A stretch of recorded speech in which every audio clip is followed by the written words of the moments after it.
kesehatan dan evaluasi pembelajaran Penjas. Sebelum masuk ke materi, perkenalkan nama saya Ibu Rani Ramadhani. Nama saya Ibu Rani. Nama saya Ibu Rani. Nama saya Muhammad Fikri. Baik, materi yang pertama akan disampaikan oleh saya sendiri. Yang pertama ada pendidikan kesehatan. Sebelumnya, ada yang tahu gak sih apa itu pendidikan kesehatan? Jadi, pendidikan kesehatan adalah proses membimbing manusia agar memiliki pengetahuan, sikap, dan perilaku hidup sehat.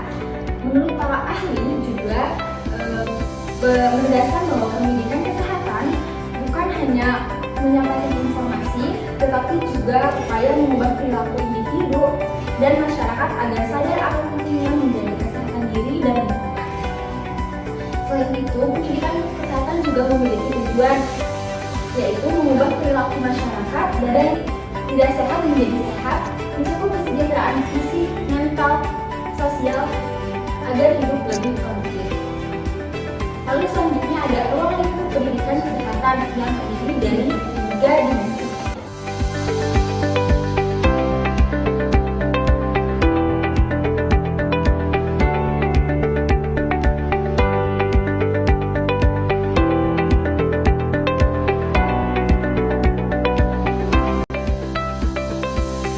Pengertian kalori dan AKB. Kalori yaitu satuan untuk energi, tepatnya dibutuhkan untuk tubuh untuk menjalankan fungsinya dan beraktivitas yang memiliki jumlah kalori yang berbeda-beda.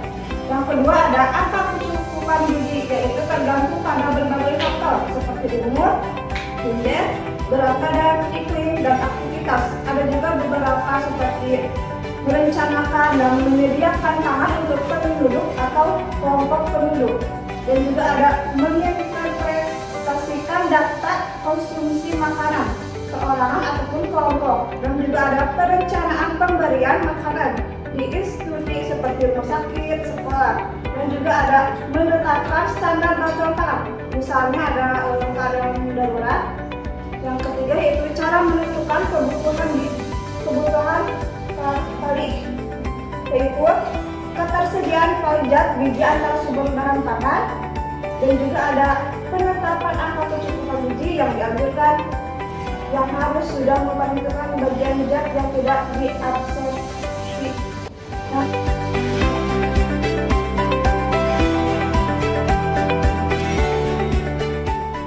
Evaluasi dan kedudukan evaluasi dalam pembelajaran Penjas. Fungsi evaluasi itu mempunyai peranan penting dalam proses pembelajaran karena menyebabkan timbal balik baik kepada guru, murid, dan metode pembelajaran yang diberikan atau yang dilaksanakan saat ini. Kedudukan evaluasi dalam pembelajaran Penjas merupakan satu kesatuan yang utuh yang tidak dapat dipisahkan karena penting dalam mutu proses pembelajaran.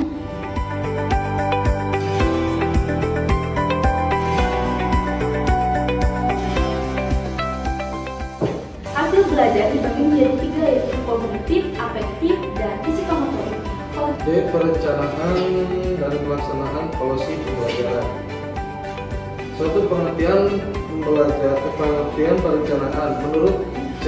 Amon, Anderson, dan Levien-Bowman, perencanaan adalah proses menyiapkan seperangkat keputusan untuk tindakan di kemudian hari. Planning is a process of preparing a set of decision for action in the future.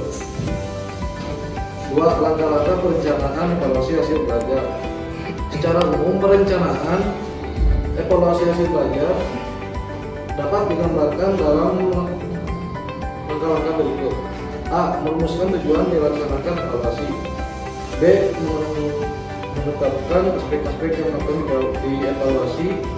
C. Memilih dan menentukan teknik yang akan digunakan dalam evaluasi. D. Menyusun alat evaluasi yang akan digunakan evaluasi. E. Menentukan tolak ukur, norma, atau kriteria yang akan dijadikan evaluasi. F. Menentukan frekuensi kegiatan evaluasi. G. Penyajian tes, skorsing, pengolahan hasil tes, pelaporan hasil tes, dan yang terakhir ada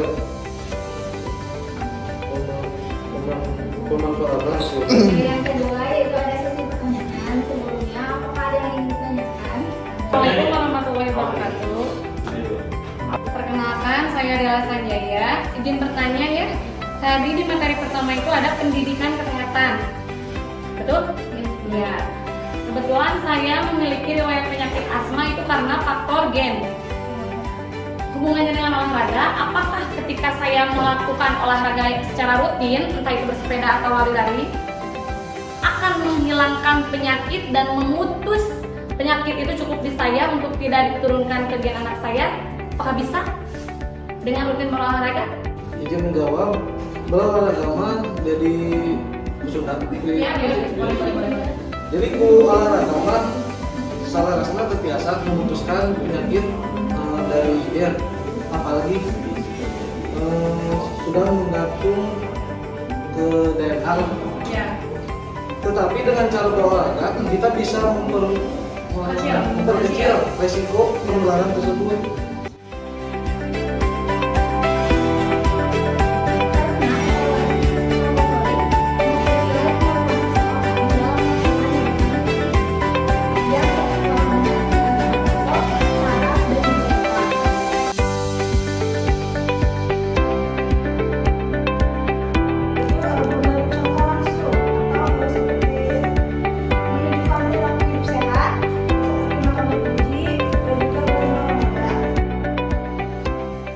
Sekian presentasi dari kami. Mohon maaf apabila masih banyak kesalahan. Kemungkinan maaf ya. Terima kasih. Assalamualaikum warahmatullahi wabarakatuh.